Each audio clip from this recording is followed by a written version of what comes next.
Welcome to the Low Carb Athlete Podcast, where we focus on discussing topics to help you burn fat, optimize health, and improve performance in life and sports. Transform the whole you from the inside out with the HOLESTIC Method. Let's dive in. Here's your host, Debbie Potts. Hey everybody, it's Debbie and I have Paul Laursen coming on the show today. I'm so excited. We did a seminar together in Kona last October, Ironman Hawaii, about metabolic efficiency, metabolic flexibility, how to become fat adapted. And if you don't know who Paul Laursen is, you can find him on HIITscience.com. He also was working with Dan Plews on plewsandprof.com, and I'll put all these links in the show note. But Paul Laursen is a brilliant endurance coach, high performance consultant, and entrepreneur. He was formerly employed as a physiology manager for High Performance Sport New Zealand, and he's retained his former joint role as adjunct professor of exercise physiology at Auckland University of Technology. The purpose of his role was to reside at the nexus between theory, research, and application of sports science and physiology for the high-performance sport. He has a broad area of research interests that include high-intensity interval training, heart rate variability, thermal regulation, health, and artificial intelligence application to training. He's published over 125 referred manuscripts in moderate to high impact exercise and in sports science journals, and his own work has been cited more than 8,000 times. He has competed himself in 17 Ironman triathlon races and continues to train and prepare for future events. Kind of like me, I'm always training, but I don't have any races in the future, but you just kind of becomes your lifestyle, right? Swimming, biking, and running, and strength training and yoga, Pilates. It's just kind of how we roll. When you've done that many triathlons, it just feels good to keep swimming, biking, and running every week. So Paul Laursen, co-invented Flow, F-L-O-E bottle, which is the world's first insulated ice slushy bottle, which assists to promoting internal cooling for athletes and workers. You can find that out as well as other topics we discuss in the podcast today. So he shared some new products coming out, some AI coaching info, the heart rate variability that he likes to use, and we're talking about, how you can become a high performing athlete, or if you are, how can you optimize your performance and your ability to be fat adapted. It's a process, and as Paul and I talk about today, everybody is different. So everyone asks me, and I'm sure Paul, what should I do to get started to be fat adapted? What is the process of flipping that switch from being a carb burner to a fat burner? And metabolic flexibility is what your goal is, to be fat burner and then be able to switch back to carbs and go back to burning fat. So that's why I keep talking a lot about more cyclical keto, that you're doing more low carb, high fat during the week, doing your 16-hour overnight fasts, and eating in that 8-hour time restricted eating window, so you're not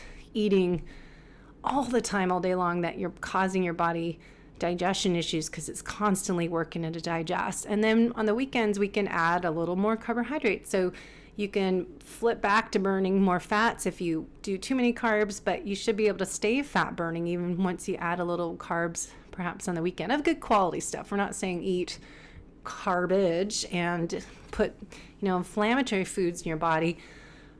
But if you can, stick with more of the fasting during the week, what I'm finding and talking about more with you is what I learned from speaking with others and from my own observations, education, experience, that less is sometimes more. More is not better. And we all are unique individuals, so there's not one size fits all approach for any of this information. You have to fine tune everything you learn and hear about and make it work for you so you're getting a positive response from it. So it's a hermetic stress, not too much, not too little, that right amount that you have performance gains, that you improve your ability to be a fat burning machine. You improve the aging process. You're not creating more oxidative stress and creating more damage to your body. So this is kind of why I became an FDN practitioner, is so I can help people with my nutritional therapy background and as a coach, help you figure out what are your external stressors that might be accumulating and doing too much of anything. And then what are your hidden internal stressors? Because if you have too much chronic, nonstop stress, that is going to impact your ability to burn fat, your ability to improve performance and continue seeing athletic performance gains and being a peak or a high-performing athlete. And doing too much of anything will speed up the aging process and cause you more issues with longevity and improving that whole cell health at a mitochondria. How to optimize their mitochondria is really an important part. So having the right amount of everything is individual. So we'll talk to Paul about that, and he coaches people individually. I stopped doing my 30-day group coaching program because I can't help people at an individual level. Everyone is different. So when I was doing my 5-day jumpstart detox and doing a sugar detox 21-day and maintenance program, my 30 days as a group, it was 10 people and everybody's different. So I'm just doing individual coaching because this way we work one-on-one and figure out what the optimal amount of fat, carbs, proteins for you. What's the optimal amount of your exercise that doesn't cause stress? What is your environmental stressors? What are your hidden internal stressors with doing functional lab testing? So Paul Laursen, has a lot of similarities to that, how he coaches athletes and figuring out how we can use max aerobic function, phenylphthale's research that he's doing a lot of work with phenylphthale's. So it's fun to talk to Paul Laursen because, he's on top of the research and continue to learn more and share that with us today. But, really looking at how to adjust being your training and fueling training and performing for the low carb athlete, but also the female athlete. I'll dive a lot more into the next few months and perhaps more because it is, training for fat loss, performance, longevity. But then how do you divide that up, men versus women? The female athlete's different than the male athlete. And then those that just want to be healthy and are health optimizers, I call that. Here's what they should do versus maybe you're not training or racing. I mean, I'm training, but I'm not racing. But how do I optimize my health as an individual? So that's going to be different for you and for me, and looking at all this information we can collect. So I am excited to have you hear what Paul has to say, and hopefully we can have him back on the show in a few months to talk about what they're working on and what Mafitone is in their Paul Laursen's research is coming out with their EI project they're on. So let's talk to Paul today and enjoy the show. Let me know if you have questions. You can find me on social media, the Low Carb Athlete on Instagram, and Facebook page is Low Carb Athlete. So you can head there. I post the articles that I keep researching on the Low Carb Facebook page, and it's fun to hear from you guys. So reach out on Instagram. I get messages, and I love hearing that there's actually people out there listening and understanding what we're talking about or what I'm trying to do and following my purpose, passion, and my mission. So I appreciate you and enjoy what we talk about today. It's really exciting. All right, let's bring on Paul. Hey guys, I am excited to have Paul Laursen on, the man to talk to about HIIT science and endurance training, Mafitone type of training, max aerobic function, the guy that does all the research, Paul Laursen, with the bright blue eyes shining through the screen. Are we doing video too? No. Oh, okay. I just like doing video so I can see you and talk to you, but I'm just okay. recording audio so no one can see you, but we can explain. You got the brightest blue eyes of anybody I've ever met. Oh, I have heard that before as well. I pass them on to my daughter too, so she gets it as well. But yeah, she has the blonde hair too. Blonde hair, blue eyes. Oh. Yeah. She's a little mini me in the female version. You're gonna be in trouble when she's older. All the guys gonna be chasing her. Hopefully not. So last time I saw you, we did our seminar in Kona, Ironman Hawaii, and talked about kind of what we've talked about over the years, you know, the max aerobic function heart rate, how to improve metabolic efficiency, and the fat adapted athlete, and that whole process. And there's so many questions people continue to have, especially as people are athletes are trying really lowering their carbohydrates, doing a lot of fasted workouts, and really experimenting and going by what everyone else says and not listening to their own body. So I want to kind of pick your brain on some of my questions I sent you and ideas I have, and see what you're learning in your part of the world about how we can improve fat loss, athletic performance, and longevity. Yeah. So let's kind of just start kind of what you're working on and where you are in your research and focus areas. All this, our whole world seems to be about fasted workouts right now, and, you know, keto and carnivore, and are carbs necessary? Where's your research taking you and your thoughts?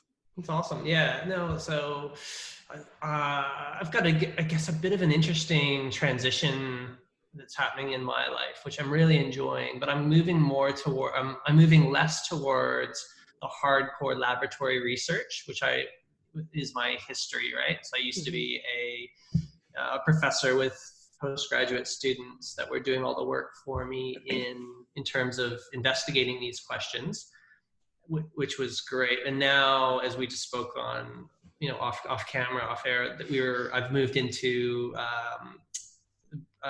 Western British Columbia, mid British Columbia, Western Canada, and I'm living in the mountains, and I really just live this remote lifestyle now, and I consult and coach professional and top age group athletes from around the world, which is a great honor. And then I still collaborate with others around the world in the research sort of forum, but it's a lot more theory based, and I guess summating what we've learned to date with other research. So I do a lot of work with Phil Maftone, and we're working on I guess, defining a little bit better his maximal aerobic function. And we're currently working on a paper that looks like it'll be published in Frontiers Physiology in the next couple months. So that could time nicely, potentially when this is released or just shortly after. But yeah, we're trying to kind of explain a few of these things. And then the other thing I'm working on too is using I'm working with computer programmers and mathematicians to try to actually get, to sort of take next level in terms of getting useful information to people, recommendations, almost kind of creating that, AI coach, artificial intelligence coach. So, using these types of Garmin devices, etc., which is just becoming, I can't believe I got the latest Garmin here.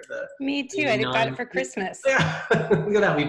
We're both holding up our wrists, and we both got the same watch on, right? So the 945, but I just can't believe it how many different features that are on this, from the saturation of oxygen, to the actigraphy and the sleep metrics. I hear they've got heart rate variability in there with a certain chest strap. So they're really going next level in terms of the number of sensor, the sensor information. So that's, to make a long story short, that's kind of where I'm going, is I'm transitioning into this world of computer technology and large data sets to try to get more information and helpful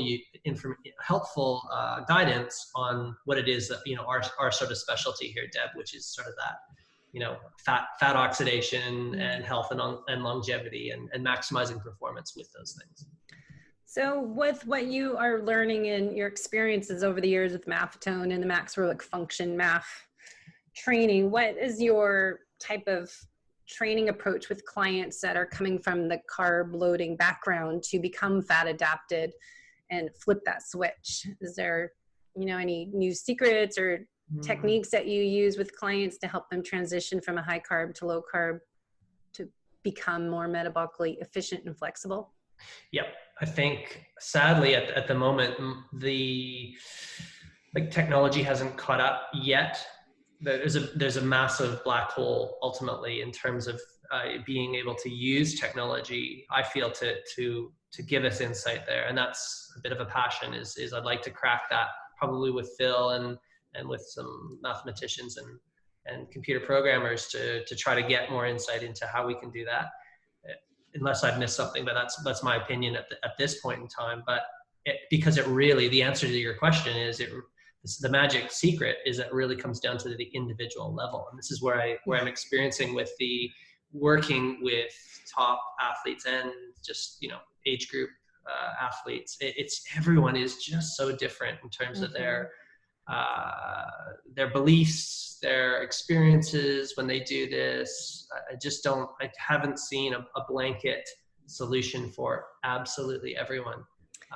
Exactly. And that's my point I make, I think, every episode. I'm recording my own solo podcast here about performance gains. And I think that's the magic answer is it depends and N equals 1, but everyone out there seems to be, wanting these exact numbers. What do I do? How many carbs do I take? And it's just, here's a template. Start with this format and then micro adjust, dial it up, dial it down as you go. So do you have like a starting point for people now that you're experimenting with?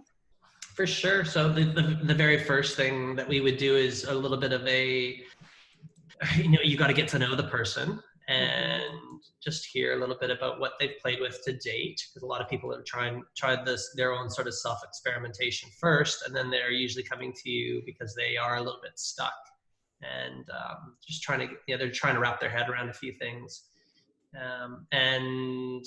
But some of the key things that we would do to start would be like a dietary analysis. So what are in fact they eating? Some people, through that process, they learn that they maybe haven't got that dialed in as good as they could, and they are missing a few things. And in terms of the processed food that they might be consuming, not really getting their head around what is and isn't processed foods. So checking on that first. We can do a baseline set of blood glucoses, blood ketones, and just see where we've got those sitting in the morning, right? So it's just some basic blood glucose, like an like a ketone meter. There's many different types, right? But let's get a blood glucose resting in the morning. Let's get a blood ketone, beta hydroxybutyrate, resting in the morning, fasted. What are their perceptions and feelings around intermittent fasting? Like, is it a real hard ask to go till noon without eating? Some people it is. Some people it's like no problem. So what is their experience on fasted workouts? So you'll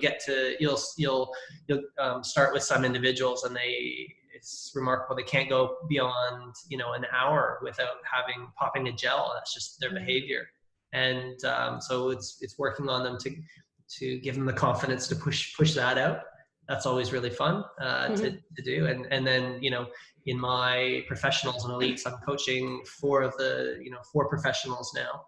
And they will go up to 8 hours of fasted training and just water only. That's just, that's at the absolute, extreme and physiologically amazing.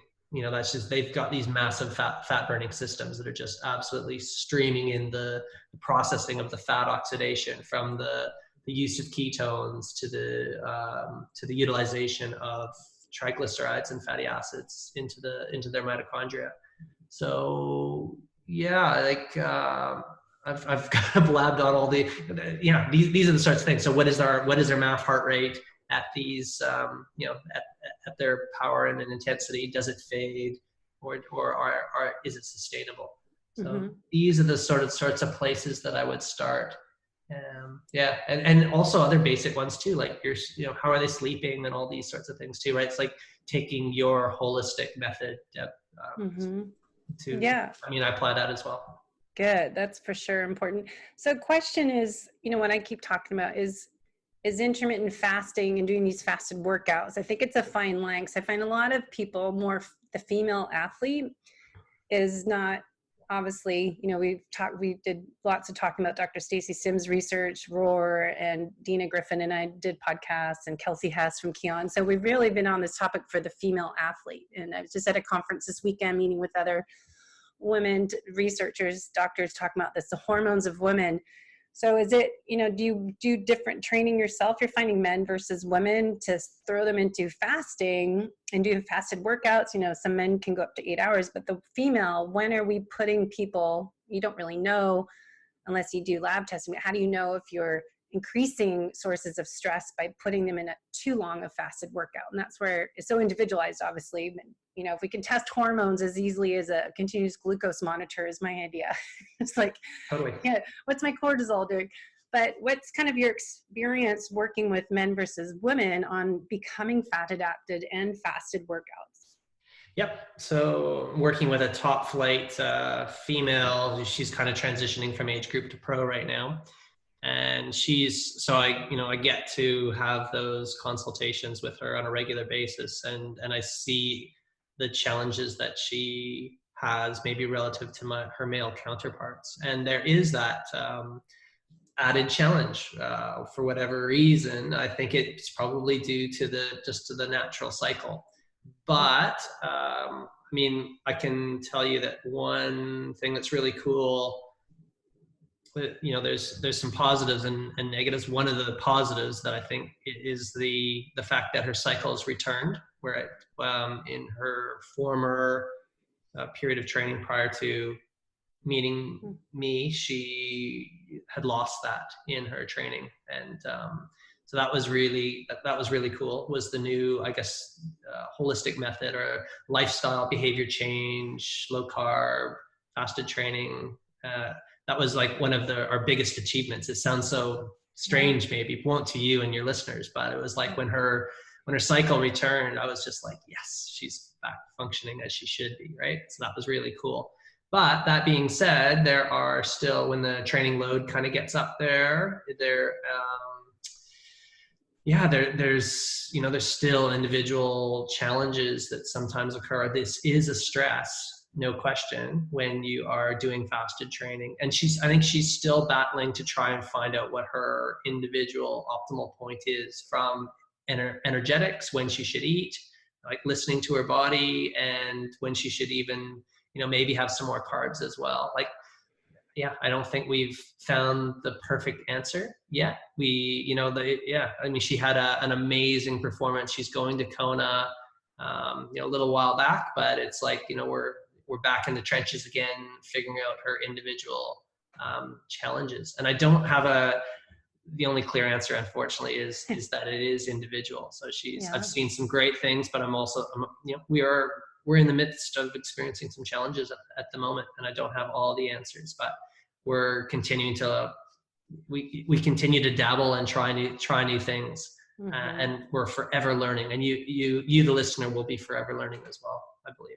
Yeah, I find that, and I look back at my end of my Ironmans when I was doing a lot of fasted workouts and not eating much, and I was doing low carb and doing the bulletproof coffee and just, going through that. And I look back now, what we're learning a lot about the female athlete is that, all right, I was probably going a little too extreme of, how low of calories and carbs I can take in.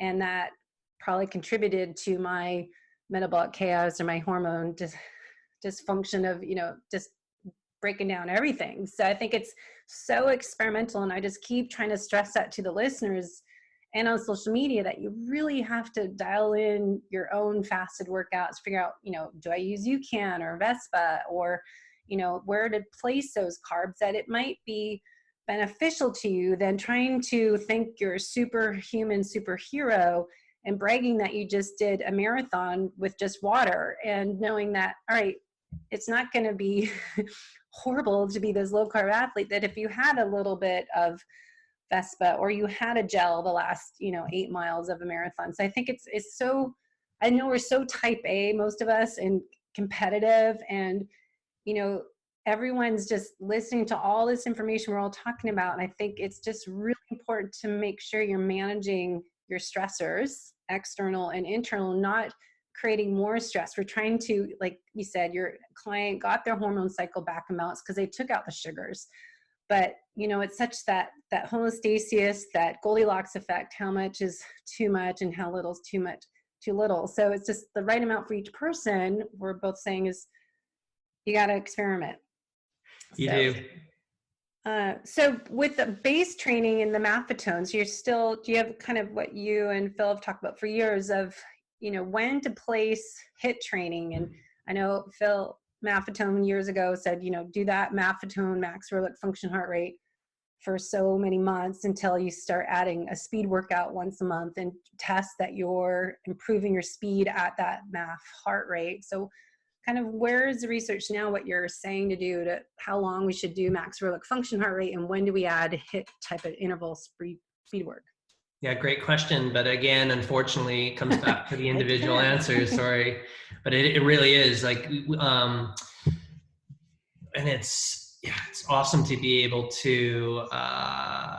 It's awesome to be able to kind of like see these individuals that come your way. So you really have clarity on that problem. But like I'm reflecting right now, I've got this athlete who is amazing. He's a guy, and he's just got this incredible power speed, but I can quite see that he's a bit of he doesn't have great fat burning ability in terms of his overall MAF work. So we're really trying to get him to slow down right now. So this is one of those, he seems to be this genetic freak in terms of his ability to really push out big powers and stuff. But I can just see that he's got this high stress load, and he works at his submax is like, he just has way too high of a heart rate ultimately. So we're slowing him down first before we add sort of the intensity stuff.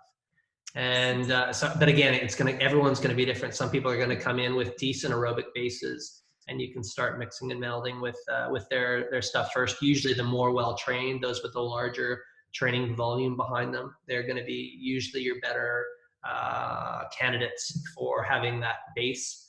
Whereas individuals with a low training volume or low training history are probably going to need to do the MAF training a little bit longer. So, but again, everyone's individuals, but those are the general trends, and that would make sense from when you're thinking about what's going on in their bodies too. Mm-hmm. So yeah.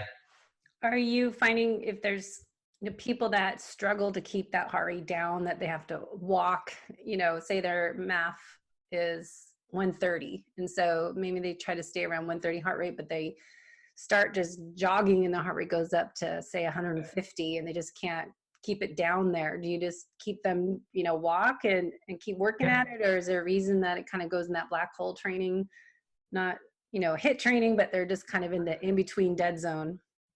Yeah, so I would, for that individual, we could do a walk run usually, right? So usually when they stop, they're almost doing like a little bit of an intermittent workout but they're doing it in a MAF kind of profile.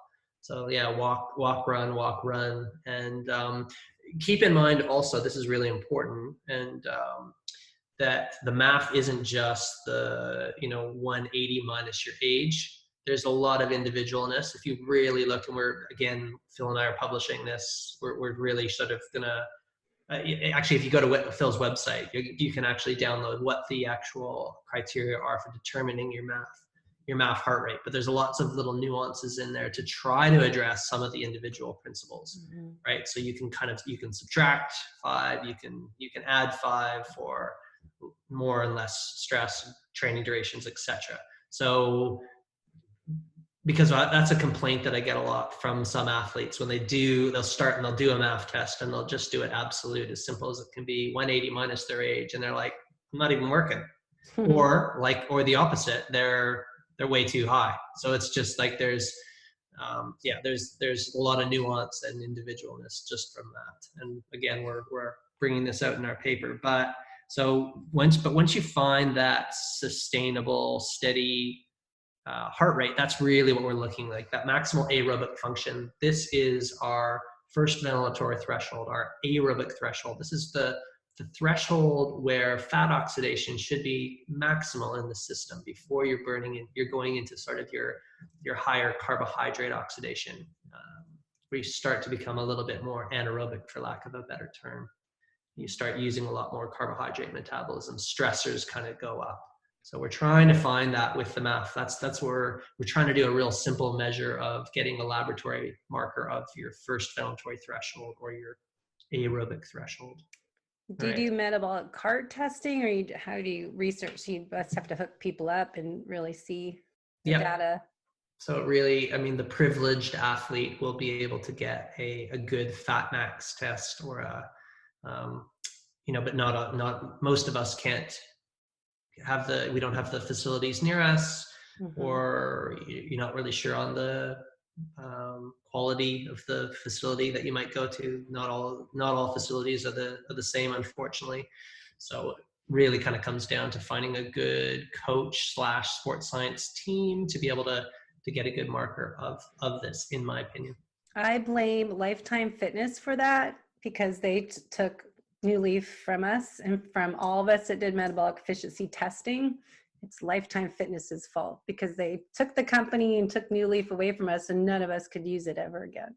Oh, no. I know it's affordable. It's $10,000 versus the Parvo cart, and there's one other, but those are $20,000 to $30,000. So people like me who want to continue doing testing, we can't really justify the cost. So it is hard to find, and it's so essential to get done, I think, to see what you're doing and make it really individualized and figure out your training. And I did, Bob Seebehor's metabolic efficiency specialist training years ago, and I didn't do his level 2 or, training again, because I'm like, I can't do testing. It doesn't really work. So I might as well, more the MAF, max aerobic function heart rate, and just kind of go by what you're doing. So what other tests can you do, like heart rate variability and recovery? How do we know if we are in that fat burning stage by just kind of intuitive training using the heart rate method? Yep. So you could get a marker of your ketones. So generally speaking, someone that has a decent MAF heart rate, and what I mean by that is good power, good running speed at low heart rate, or at around that MAF heart rate level. They should also have, in theory, a fairly decent resting basal level of blood ketone, right? They should be, above 0.6 or thereabouts, right? They should be kind of in that general nutritional ketosis kind of area, and have a low blood glucose. Their heart rate variability should be generally fairly low. So, there's many different means of practically measuring heart rate variability. Sorry, did I say low? High. So they should have a generally high level of heart rate variability, or a low resting heart rate. This is a marker you can measure in the morning. So, and you can do this as simple as using the lens and the camera on the back of your iPhone or smartphone. So, for example, Marco Altini's heart rate or HRV for training. You can actually take a 1-minute measure using that, and that's a great means, and really simple and practical. What do you do? Those all tend to relate. How do you use the camera? How do you use it? Yeah. So, I mean, the viewer can't see this, but I mean, I can go to my HRV for training, and I can actually measure. So I'm actually measuring my heart rate variability right now. I'm not sure if you can see. Oh, so your finger's at the camera lens. That's right. So you can describe there what you're seeing there, Deb. Yeah. And that's the one you guys have on your website, right? That's right. HRV for training. HRV for training, and so you're observing the light being activated through the camera, and it's actually measuring, it's actually picking up what the pulse in my finger is at, and I can turn this around so you can see what I'm seeing here on the screen. Wow, 51. Not bad for sitting here talking to you, eh? So, yeah, we just went up to 67. You got worried there. I got a little excited. Good variability, but you get the gist, right? So we can do that. That's cool. Actually, guilty that I haven't done that one. I saw you talking about that at Ironman Hawaii. So that's a good one. And I think, we talked to Keto Mojo, Dorian, the founder. I did a webinar with them, and how interesting that is to get that information of where your morning glucose and ketones should be, and then post-workout to measure again. So how do you use the ketone measurements? Do you do it before they work out and like an hour afterwards, or right afterwards? What do you find to measure their glucose and ketones? Oh, the ketones and the glucose. I'm still just doing that in the morning. So this is, I love the morning measure, and the reason for both heart rate variability and ketone glucose. And the reason being is you're almost creating a mini laboratory standardization in the fact that you should have had a decent night's sleep. So you're doing it first thing in the morning, and it kind of standardized things. Like, okay, here's the start of my day. Here I am after a decent sleep. All the systems, I mean, that's the job of sleep, right? It should be a full reset on the system. So you're then able to get a snapshot of everything that's at that morning. And then that reflects on how you're going to be able to kind of perform in the day. If you're waking up and you're stressed and you've got low ketones, you're high sugar as a result of cortisol, cortisol spikes, and these are signs that you're metabolically inefficient. And the opposite profile, where you've got high ketones, you've got low blood glucose, this is a profile, and high heart rate variability, this is a profile where you've got you are a metabolically flexible individual, and you're going to, in your day, you should be able to tap into either metabolic system, whether it's high intensity or your baseline low fat burning system. That's, we want that big base, and those markers are all reflective of that profile that we're after. It's going to relate to health, performance, and longevity. And that's what I think a lot of people should do testing. I keep talking about testing, don't guess, because there's a lot of people that struggle losing fat weight, and they're doing all this training. And that's kind of what we started doing this podcast 10 years ago. It's like, what are you burning a lot of glucose, not burning fat for fuel? But even those people are doing fasted. I think there's a lot of people that are probably, if they could measure their cortisol levels, if your glucose is high in the morning, if your cortisol is above normal, that's indication, as you're saying, chronic stress internally and externally combined, or, it's all coming from everywhere, but that's going to increase your blood glucose levels. So without being able to test your hormones, but your glucose, if it's higher in the morning, is an indicator of too much training or eating the wrong foods, or, hidden gut bacteria, dysbiosis, all of that will contribute to elevating that glucose. So I think that's a good tip for people, because there's a lot of athletes I know struggle with losing fat weight, and they're doing tons of training. And so I think they try to do more fasting and more to exercise, because they're not losing the fat weight. So what have you found with people struggling to lose weight, or fat weight specifically? People, I think it comes back, unfortunately, to the same thing, right? Like when you get that system in homeostasis and you become, so we go back to, again, that profile: high heart rate variability, high ketone, low blood glucose, decent MAF performance. You now have you have developed this system where it's just using or dipping into your fat stores is just so easy and accessible. That's what we're striving to do, right? Like so I'm in this situation this morning where I haven't eaten since 6 p.m. last night, I think I'm speaking fairly clear. I feel very stable in my, And your heart rate's good. Yeah, my heart rate's very good, and it's just like life's kind of easy. You can see me, Deb. I'm a fairly lean individual, so it's just like and it just doesn't. It hasn't always been this way. So I'm completely empathetic to the listener that hasn't achieved or hasn't got there yet, in terms of something for them, like maybe where they want to go.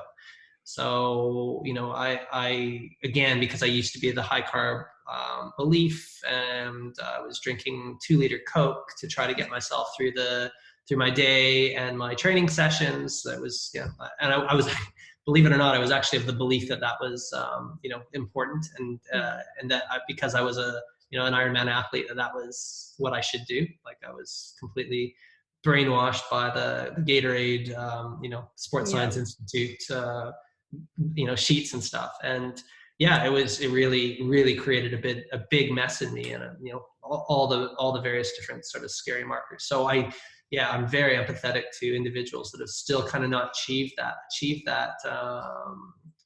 sustained energy all day long. And it's sustained energy because the hormonal system is just able to reach into the fat stores, and just able to just working off my body fat stores during the day that's what we're doing. Yeah. And I think that's what I'm finding my specialty is, to coach those people that can't find that fat loss, because there's so many, as we do as an FDN practitioner, we do the functional lab testing, really find out what are your hidden internal stressors, and then doing health coaching and life coaching almost with people, find out what are your external stressors, because they all accumulate into one funnel into that beaker of stress. And I think so many people, especially tendency for females to be a little bit more stressed than men, sometimes, not generalized, but I think they have more hormone imbalances than the male counterparts. Sure. It might be a little bit more neurotic and these sorts of things on various different things, various different issues. So, For sure. Can I also add one thing that I've been finding very helpful in a lot of my athletes, male and female, is the use of meditation. And I know there's many meditation apps out there, but one that I'm having the most success with is the Waking Up app with Sam Harris. And really it's almost, you're just able to get insight a little bit more into just, awareness. Ultimately, it's all about developing awareness of all the various different signals and afferents that are going on in your body, and that can be very helpful in terms of trying to recognize your own behavior. So that's for sure. Well, to one of your listeners. Yeah, and I think that's kind of goes in the next question is recovery and repair processes, because I was just at a nutritional therapy conference all weekend, and it kept always coming back to recovery and repair, but the meditation and disconnecting to unplug, and how we are not in tune with how we feel enough. And I think it's so essential for athletes who are looking for peak performance gains to learn how to notice what you feel. Because I have this whole podcast I was going to record this week for listening to your red flags and being aware of, like, okay, this is an active recovery day, or this is not going to, whatever workouts on the schedule needs to be put aside because I feel like crap today. And I think so many people are, we type A, push through it and just move on and don't listen to your body. So how do you find, for recovery repair, to really maximize a workout the next day is, using your Garmin. I know that tells me like, oh, I need 72 hours rest after a run. That, what kind of data do you like to use for yourself and your clients on how to maximize recovery repair so we can have the best workout next time? Yeah, so you brought up a couple important points in there. I think the first one is really your own awareness around your context. And and when I'm saying context, I'm like your situation. So everyone has got their own situation, and it's like, interpersonal relationships with loved ones, the training plan that's out in front of you, the diet and nutrition and all these sorts of things. Everyone is just so different, and it's hard. And this is why it's hard to have a blanket approach. But again, back to this appreciating awareness and gaining sort of a grip on your own life and things that are kind of going around or happening in it. They can help you make the better decision in your context. Right? Like maybe you shouldn't be doing that training as it's prescribed in front of you. And then it's having the confidence and the awareness to recognize that that's sort of a non-optimal training stimulus in your context for that day.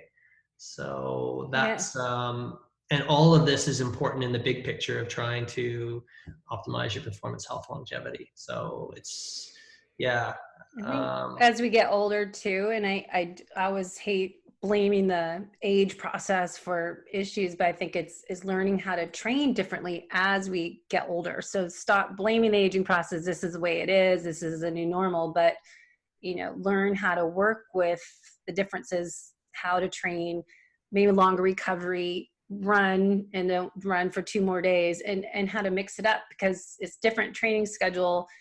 Recovery repair is going to be different than when you're 25 versus 45. And I think, I just keep saying the word thrive, and, really embrace the journey rather than, stick with the same routine I was doing 10 years ago. Yeah, for sure. And again, this is the issue that, every day is a new day, and we live in an ever-changing environment, right? Like we are, I forget what the time course was, but it's like you yourself right now, like every single cell in your body has completely turned over in the last 7 years. You're not the same person, literally, in terms of the atoms and the atom makeup that you were 7 years ago, because all of the cells in your body have been turned over. So yeah, like we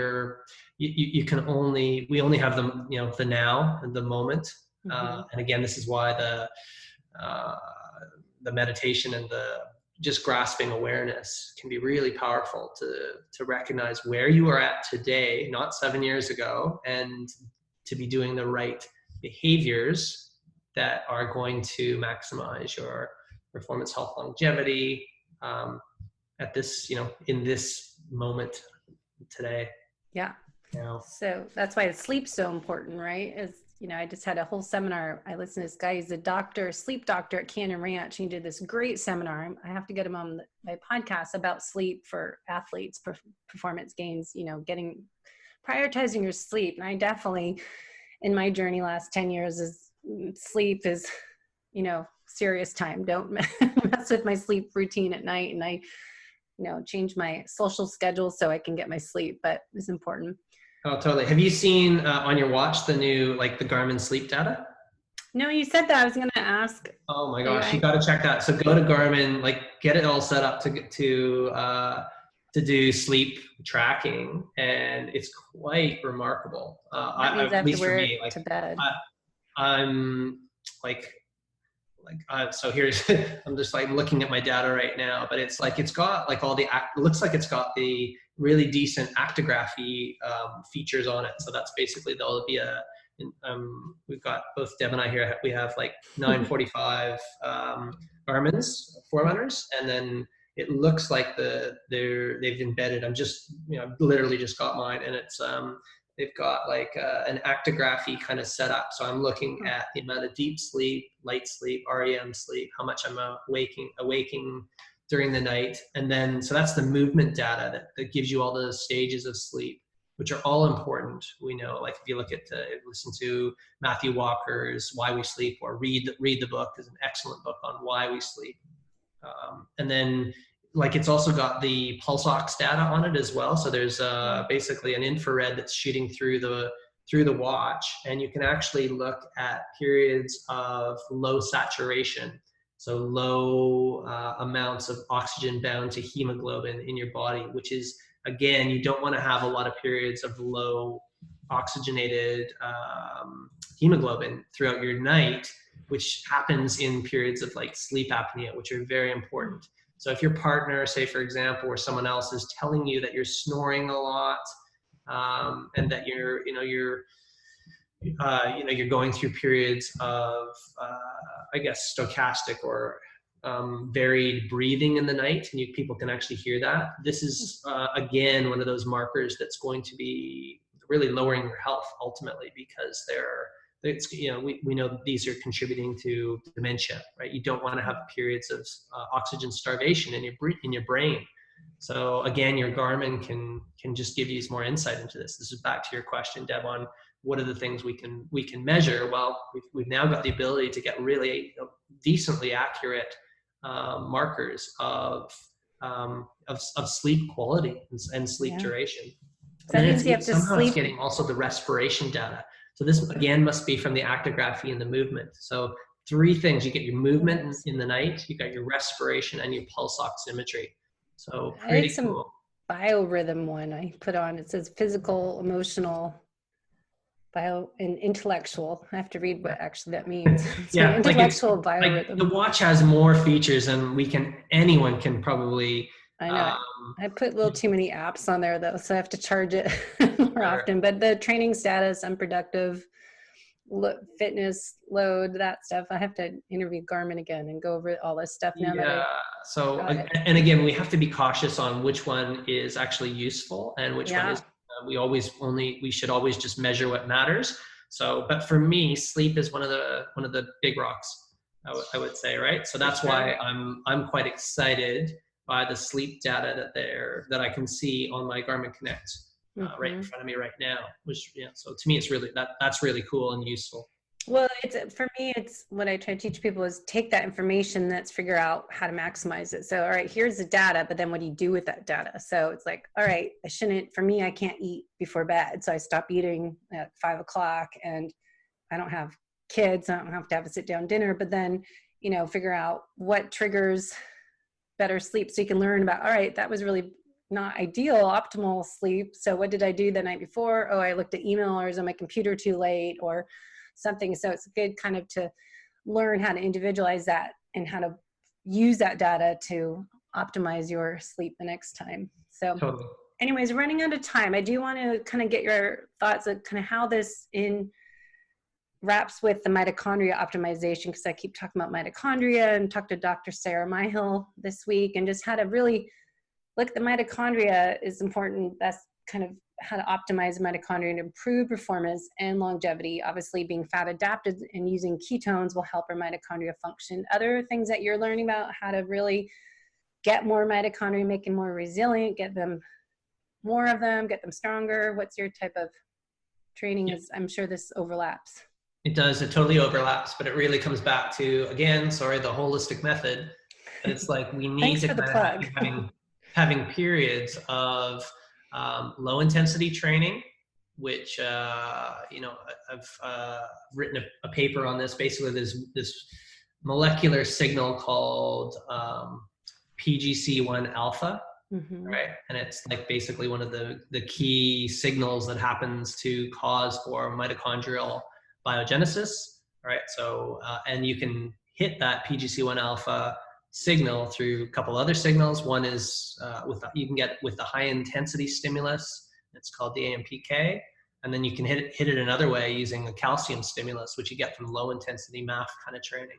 So you can come at mitochondrial proliferation from both different angles, both your low intensity MAF training, and you also will maximize it with smaller doses, kind of polarized amounts, 80-20 or 20-80 of high intensity training.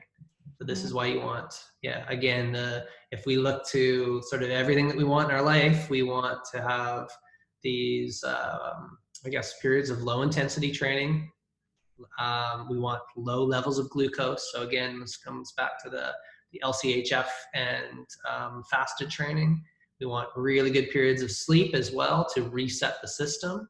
And again, that ups the, that also kind of goes towards rebuilding and repairing the systems and building mitochondria in the resting periods. And then, this maximizes your ability to do the high intensity work intermittently, during the daylight hours and in sort of smaller doses. So all of those things, manifest in an optimization for mitochondria, our energy powerhouses of the cell, that are vital to our life performance and longevity. You just explained my seminar I'm giving at KetoCon this June. That's what I'm talking about. It's how to train the low-carb athlete for improved performance longevity. And that's why I'm going to dive into the HOLESTIC Method elements and how, just all the research you're always sharing. And so a little preview for your viewers and listeners. Yeah. So I have to look up the article.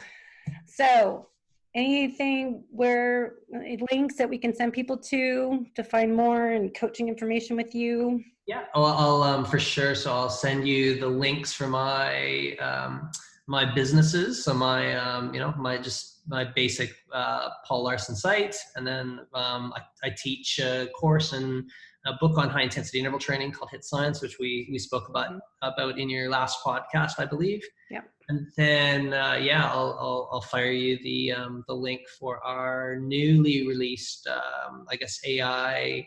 We're basically trying to put all the HIIT Science recommendations and the MAF recommendations into something that the user can use. So some like an artificial intelligent kind of coach, so that you can actually have like a little bit of a training plan. So that's called athletica.ai.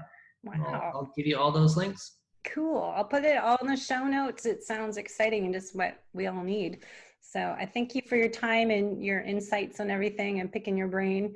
And it depends. That's why we hire coaches to individualize the approach. There's not one size fits all approach.